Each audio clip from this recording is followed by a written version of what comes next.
பொதுத் தேர்தலுக்கான தபால் மூல வாக்களிப்பு இன்று ஆரம்பமானது. தபால் மூல வாக்களிப்பு நடவடிக்கைகள் இன்றும் எதிர்வரும் 5ஆம், 6ஆம் மற்றும் 8ஆம் தேதிகளில் இடம்பெற உள்ளதாக தேர்தல்கள் செயலகம் தெரிவித்துள்ளது. ஆசிரியர்கள் உள்ளிட்ட கல்வி திணைக்களத்தின் அதிகாரிகள் மற்றும் போலீஸ் உத்தியோகத்தர்கள் தபால் மூலம் இன்றைய தினம் வாக்களித்துள்ளனர்.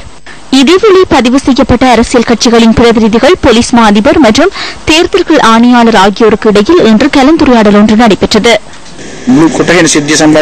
கொட்டஞ்சனி சம்பவம் தொடர்பில் ஏதேனும் ஒரு நபர் மீதோ அல்லது அரசியல்வாதிகள் மீதோ விரலை நீட்ட வேண்டாம் எனவும் போலீஸ் விசாரணை தொடர்பிலும் அவர் கலந்துரையாடல்களை நடத்தினார். அதேபோன்று வாக்கெடும் நடவடிக்கையின் பிரதிநிதிகள் தொடர்பில் மாற்றத்தை ஏற்படுத்தினார்.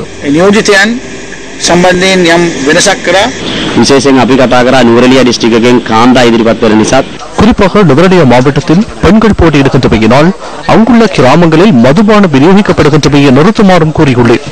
இம்முறை மதுபான விநியோகத்தை நிறுத்துவேன் என போலீஸ் மா அதிபர் உறுதியளித்துள்ளார். லயன்களில் மதுபானம் விநியோகிக்கப்படுமானால் நிச்சயமாக அவர்கள் கைது செய்யப்படுவார்கள் என போலீஸ் மா அதிபர் இன்று உறுதியளித்தார்.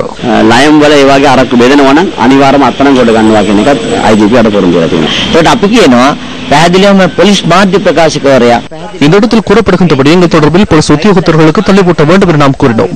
குறிப்பாக போலீஸ் பேச்சாளருக்கு தள்ளிப்பூட்ட வேண்டும். முழு நாட்டையும் பிரதிநிதித்துவப்படுத்தி நாம் போட்டியிடுகின்றோம். நாங்கள் 5 ஆசனங்களை கைப்பற்றி எதிர்பார்க்கின்றோம். அனைத்து ஆசனங்களையும் நமக்கு வழங்க மக்கள் தீர்மானிப்பார்களாயின் அது நாட்டுக்கான நன்மையாகவே அமைந்துவிடும். கட்சியின் பிரதிநிதிகளுக்கு போலீசார் மற்றும் ஏனைய தரப்பினர் தொடர்பில் எழுந்துள்ள பிரச்சனைகள் குறித்து கலந்துரையாடப்பட்டது. போலீசார் தொடர்பிலான பிரச்சனைகளுக்கு நாம் பதிலளித்தோம். இதேவேளை நியாயமான மற்றும் சாதாரணமான தேர்தலை உறுதி செய்யும் வகையில் இன்று மனித உரிமைகள் ஆணைக்குழு ஊடகவியலாளர் சந்திப்பொன்றை ஏற்பாடு செய்திருந்தது.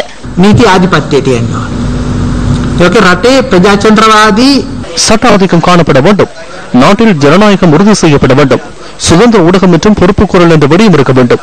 தேர்தல் நடைபெறும் தினத்தில் மாத்திரம் பிரச்சனைகள் காணப்படவில்லை என்றால் சுதந்திரமானதும் நியாயமானதுமான தேர்தலாக அது அமைந்து விடாது. அதுவே ஆணைக்குழுவின் நிலைப்பாடாகும். இதற்கு முன்னர் தமது விருப்பங்களை வெளிப்படுத்தும் வகையில் நியாயமானதும் சுதந்திரமானதுமான கருத்துக்களை கட்சிகள் கொண்டு செல்லும் வகையில் அது அமைய வேண்டும்.